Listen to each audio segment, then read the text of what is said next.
Hello everybody and welcome to Cambridge Stud. My name's Scott Calder and I'm the head of sales here at the farm. Obviously this year we couldn't do a traditional stallion parade, so we've decided to take it online. We've got Embellish behind us getting ready, and on my left is our CEO Henry Plumptre. How are you doing today, Henry? Good afternoon everybody. I'm well, Scott. I'm reminded of the words of the great W.C. Fields, who said that you should never work live with animals or children. I think you and I are just about to find out why. Yes, well thankfully the weather's paid its part, so it's a bit windy but the sun's shining and fingers crossed everything goes smoothly. Also joining us this afternoon is Cameron Ring, who is in our sales team as well. Cam's been kind enough to come into work on his birthday, so happy birthday, Ringo. Thank you very much. And you'll be following along on the iPad. Yes, so I'll be watching live on the Facebook page. So we're planning on doing a little question and answers afterwards. So hopefully we have time at the end to answer a few questions for Henry and Scott. Fantastic. And before we kick off, Henry, why don't you just give us a quick update on what's been happening at the farm lately as we head into breeding season? Well, obviously everything kicked off on the 1st of August. The girls tell me that we've got 31 foals on the ground already. Almanzor, who you'll see in about 10 minutes' time, has arrived from France. He's had a much longer journey this year, having to come via Australia and do his quarantine in Australia and then a trip to Sydney to get out of Australia. But he's arrived here in his normal good health. Very easy horse to look after, and we're delighted to have him again. All right, well, we might head out to the stallion parade and Absolutely. let them put on the finishing touches. And obviously there's been a lot of building going on around the farm lately. Why don't you give us the latest update on the building projects? Well, I can't really keep up with Brendan and Joe. They every time I think we finish something, we start something else. The only building that we can actually see today, which Roger will pick up with his camera, is the Heritage Centre, which has just literally turned soil and we've got the footings in. This is the building that we can see over here. We had the steelwork erected last week and the timber for the roof. Heritage Centre started life as a museum, and it basically, we thought that museum probably had connotations of history and nothing else. And I know that Brendan and Joe are very keen for this to be a past, present and future building, so that we can showcase the past that Sir Patrick Hogan built here with Sir Tristram and Zabeel and all of that great history with the wonderful mares and racehorses that came off this property. But we can also showcase what Cambridge Stud is doing now. And there'll be interactive centres in there so that they can watch our racing team when they come here, look at our fillies, hopefully winning group races in Sydney and in New Zealand. And there's our vision for the future, which is basically how we see things being in 5 or 10 years' time. There is an educational aspect to it as well, so I know Brendan and Joe are very keen to get local schools involved. And I think from an educational point of view, that's one thing that thoroughbred industry is everyone's talking about, getting young people involved at school age so that they come into this wonderful industry of ours. So that March next year is a completion date. It might be a little bit longer than that, but it's really exciting to be part of that. It sure is. Alrighty, Ben. So the first horse we've got for you here today is Embellish, our Group 1 winning son of Zabeel. Embellish was a $775,000 yearling purchase by David Ellis. He went on to race for the Te Akau team and won the New Zealand 2000 Guineas at just his 4th start. And he beat some pretty handy horses that day, Henry. Yeah, he did. I mean, the horse he had a very light racing career, but he wouldn't be the first top stallion that's had very few starts in his racing career. But importantly, he won that Group 1 here in New Zealand. There were 3 Group 1 winners behind him that day, 2 of which were Te Akau Shark and the Bostonian, who won Group 1s in Australia last year. So I think the quality of the field was very high, and he did it very well on the day. He won by a couple of lengths, and importantly, that race record now looks very strong from the form that's come out subsequently. I think probably one of the most important things about this horse, though, is that he's a 4th generation from Sir Tristram. Obviously, that line at Cambridge Stud, which started with Sir Tristram all those years ago in the early 80s, has now been continued with this horse. who is the first and only Group 1 winning son of Savabeel to go to stud in anywhere either in New Zealand or in Australia. Prepotency is something that breeders talk about all the time. Some people don't really understand what it means, but what it means is that a stallion line is predisposed to actually throwing more good racehorses than others. Now, obviously Northern Dancer and Mr. Prospector are the two great lines across the globe, but in the Southern Hemisphere there is no doubt that Sir Tristram's lineage is absolutely the number one line, and this horse is a direct descendant. And I've been lucky enough to work with a number of descendants of that line. We had Lonhro when I was at Godolphin, who was a champion stallion in his own right, same breeding. So we're very hopeful. He's a gorgeous looking horse, and he's going to be full again this year. Yes, he's had a fantastic opportunity so far, hasn't he? Breeding nearly 140 mares in his first crop, and so those foals are just starting to hit the ground at the moment. I actually started my day this morning with an email with the subject line, a ripper of a colt, so that was a good thing to start off with. And Cam, you've been out with the camera lately getting some pictures of the filly we have here on the farm. What do you make of her? Yeah, no, look, Scott, she's a really lovely filly. She's 9 days old now, so she's progressed out into the other paddocks with the mares and foals, and as soon as you go into the paddock, she really grabs your attention. Has she broken in yet? No. Just about. No, she's got a lovely overlook. She's got a lovely head, plenty of size, scope and strength, and actually one of the first comments when I seen her was, wow, that looks exactly like a Savabeel. So that's exactly what you want to see in the foals, and yeah, I can't wait to have a look at what else he can produce, that's for sure. I think it probably would be, I'm going to butt in here and just say that it would be remiss of me or us not to mention the fact that this stallion combines the best of Waikato Stud's great champions. I mean, Savabeel has been an incredible stallion for them. I think he's won 6 or 7 premierships in a row, but prior to Savabeel, the great O'Reilly, who was the sire of the dam of this horse, he was an astonishing stallion, really, and really was an absolute benchmark horse for New Zealand for many, many years. And just looking at that horse, he combines the best of both of those two horses. Excellent, that's fantastic, Ben. And I guess to sum up, we should mention that he stands for a fee of 4,000 plus GST this year, which I think is really incredible value when you consider the bloodlines he's got, the type that he is, and obviously that he's a Group 1 winner. So we've changed our terms this year, Henry, to live foals, so why don't you elaborate on that a little bit? Well, I don't think it needs a lot of elaboration. I think the modern breeder now shouldn't be expected necessarily to pay until they have a live foal on the ground. I mean, in Australia, most of the major studs have gone that way, and I think it's an acknowledgement that breeding's a very expensive business, and you get into, the breeding cycle, 11 months and 1 week for a mare, it carries the foal. If you've already paid for it, is it better to have it when the foal drops and it's live and healthy? I think it is for everybody, and it means that you've got something on the ground that you can. Obviously, there are setbacks, some drawbacks to it, but I think on the whole, I think the breeding industry will really embrace it. Yep, I think it's a great benefit to breeders, and that times us nicely. Davo, thank you very much with our next stallion, our European champion 3-year-old Almanzor. He's here standing his 3rd season at stud here in New Zealand. Just arrived recently, as Henry said, and he was a really superior racehorse. A stakes winning 2-year-old, he won his first 3 starts, but it was really at 3 that he made a name for himself, winning first off the French Derby, and then he went on to win the Irish Champion Stakes and the English equivalent of the Champion Stakes as well. He finished the year with a time form rating of 133, which makes him the highest rated horse standing at stud in New Zealand. So you can't say too much more than that. He was a really outstanding racehorse. And Henry, I guess when you all went up to France to see him for the first time, to look at possibly buying into him as a stallion, what was it when you first saw him that really gave you the inspiration to go ahead and make the purchase?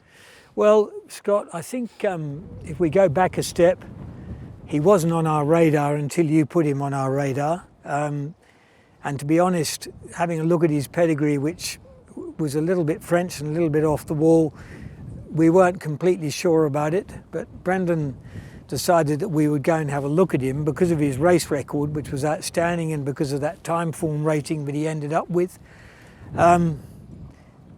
Marcus and I took one look at the horse at Etterham that morning, and we both said to each other, this is a horse that we have to have.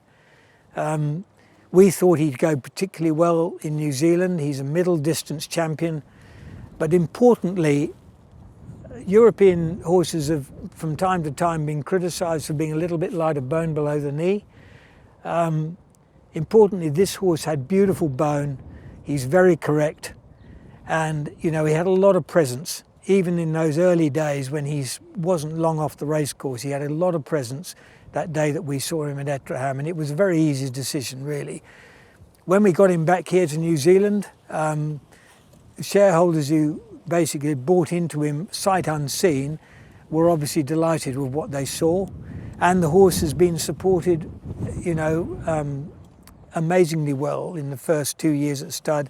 He has a full book again this year, so that's a great endorsement. And as you said, at the time, I suppose his bloodlines were a little bit unknown. He's by Wootton Bassett, who of course is a Group 1 winning son of Ifrage, who we know very well here in New Zealand, but he was only one of 20 odd foals in that first crop for Wootton Bassett. But obviously in subsequent years, Wootton Bassett has really made a name for himself, and I guess no more so than the news recently that Coolmore Stud have actually purchased Wootton Bassett and will be standing him at their Irish base. I mean, that purchase, what does that, I suppose, what's the significance of that for this horse and for that sire line? I think it's hugely significant for the horse, for our shareholders, and for New Zealand. Nicholas was quite open about Wootton Bassett. When we went to have a look at Almanzor, he said that the horse had been hard work, and he basically was standing at $20,000 off the back of Almanzor, who was a champion 3-year-old in his first crop, and there was only 24 foals in the first crop, so that was a huge performance to have this horse in his first crop. Nicholas said to us he's got 2 very good books of mares coming through, and subsequently that's turned out to be the case, that his performance on the race course with multiple stakes winners, classic horses and that sort of thing had obviously caught the eye of Coolmore, who don't often go hunting outside their own ground of Danehill and Sadler's Wells. But I think the important thing about Wootton Bassett, the Ifrage factor, the Gone West factor, call it what you like, it's an outcross. And this horse is on the bottom line. He's got that same outcross, but through one of the Aga Khan's very strong families. So, you know, I think it was important that we took into consideration that pedigree can just about cross with anything in the Southern Hemisphere. And so we're really excited about it. Lovely crop of foals on the ground. Hopefully Wootton Bassett will, you know, cover a good book of mares in Ireland next year. We've already put our hand up for him if they want to send him to New Zealand. I'm not sure whether we can persuade the Irish to do that, but we certainly asked the question. Yep, we're certainly lucky to have his only Group 1 winning son anyway. That's great, thank you, Davo. And again, Almanzor stands for $30,000 again this year, as he has the last 2 seasons. He's been booked full the last 2 seasons, and he is right on the brink of being booked full again. So if anyone is interested, I suggest get in touch with us as soon as possible. So that wraps up the Stallion segment of the day. Cam, have we had any questions come through? Tell you what, our viewers have been pretty quiet. They're pretty shy. I've got one question here. But honestly, anyone who's on live, just ask us questions. Your time is now. We will answer them, honestly. So we've got our first one here from Jack Fury. I'll aim this one at you, Scott. Hey guys, what particular bloodlines do you think will work well with Almanzor and Embellish? We'll go Almanzor first, eh? Okay, well, I guess as you touched on before, the significant thing with Almanzor is he's an outcross. So he does lend himself to a lot of bloodlines, but I think the obvious one in this part of the world is Danehill. Ifrage and Wootton Bassett so far have crossed really well with Danehill, so it's a pretty obvious run. Obviously, there's a real prevalence of Danehill in this part of the world, and from what we've seen here on the farm with our foals, it's a great physical mating as well. That real Danehill colonial strength and the quality and scope of Almanzor seems to be a really great mix, I think, and yeah. I'll let you answer for Embellish. Well, again, I mean, Embellish, he is from that prepotent line, and I think probably we're hoping that prepotency will extend to the next generation. I'm sure it will, because he looks very like his father and his mother. He combines the best of those two great Waikato lions. I don't think there's any doubt, and certainly those first few foals that we've seen, we'd have to be very encouraged about that.